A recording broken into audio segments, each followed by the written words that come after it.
His eyes slowly opened, the dirt clawing at the edges of his eyelids as they begged to remain closed.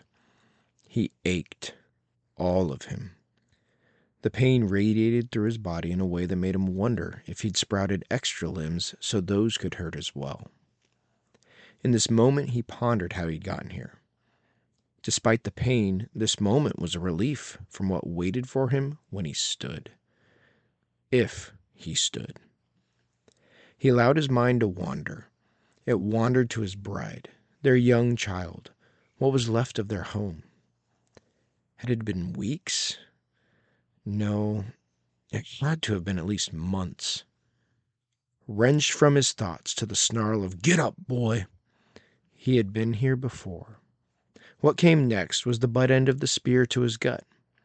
Without his brain even sending the signal, his core tightened as he felt the soil to his left shift under the pivoting foot of the lanista. The man's technique was flawless, the strike ruthless. He wouldn't miss. He never did. The butt end of the spear found the gap at the top of his abdominal muscles just below his rib cage. Of course, they had taught him what this area was called. Of course, he never remembered what it was called.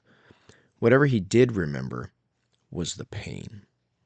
He remembered the deep, gut-wrenching ache as the air in his lungs was ripped from his body like somebody opened the vacuum of space itself. The nice thing about having his breath ripped from his lungs was it made him forget the relentless pain coursing through everywhere else in his body. That was a positive.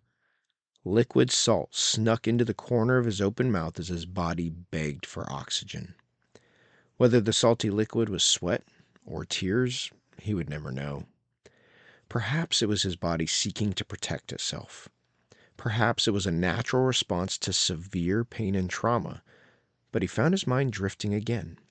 It drifted to that fateful day the red crest of the Roman helmets had risen over the hills on the outskirts of his land. Picture after picture passed through his mind as they slaughtered his livestock, salted his fields, and set fire to his newly built barn. He loved that barn. Then the real pain came as he remembered watching the shadows cut through the beams of light, peeking through the wood slats of the front door. The deep, gruff announcement of "Open up!" The first kick sent dust pluming into the air off the crossbeam as the brackets groaned, attempting to stand their ground. He shuffled his wife as she gripped their young daughter to the hard corner, preparing to make his final stand. The second kick ripped the brackets from the wall, sending the crossbeam tumbling across the dirt floor of the single-room dwelling. He moved to defend his family, but the speed, surprise, and violence of action of the Roman soldiers was far greater than he anticipated. The two soldiers entered in a choreographed movement, creating separation between themselves. The separation reset his decision-making process. The hilt of the Roman sword struck the side of his head so quickly he had but enough time to spin as he fell, catching a final glimpse of his wife glaring at the soldiers, turning herself sideways to protect their daughter. Then it all went black. As a skydiver pulling the ripcord, he was ripped back to the present, just in time for the thick-soled Roman sandal to plant itself in his ribs. He was tired, so tired.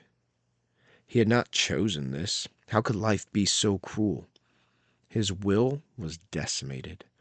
His fervor for life, once so vibrant, had extinguished. Suddenly, the voice of his father echoed through his mind. You are not a victim.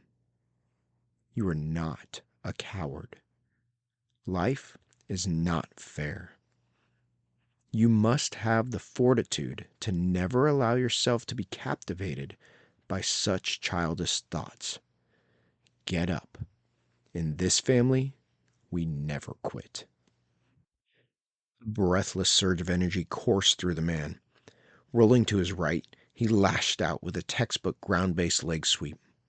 The lanista, unprepared for a counterattack, was swept to the ground, his helmet rolling away as his spear clattered to the ground nearby. Rising to one knee, the man retrieved the spear, placing the razor-sharp tip to the shocked instructor's throat. Through gritted teeth, a man struggling to breathe forced out, "Yield." The shocked Lanista raised a closed fist with his thumb tucked inside, signaling surrender. The two soldiers moved across the gladiatorious training sands to subdue the man, but the spear was already on the ground, his hands on his head. The man walked towards the training arena exit, passing the pile of dead trainees along the wall.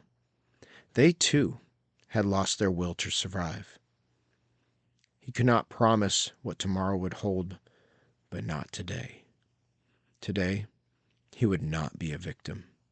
Today, he would not wallow in his exhaustion or his sorrows. No, today he would do whatever it takes to return to his family, to care for his family. There was no time for selfish self-pity. Today, he would choose the fortitude his family needed.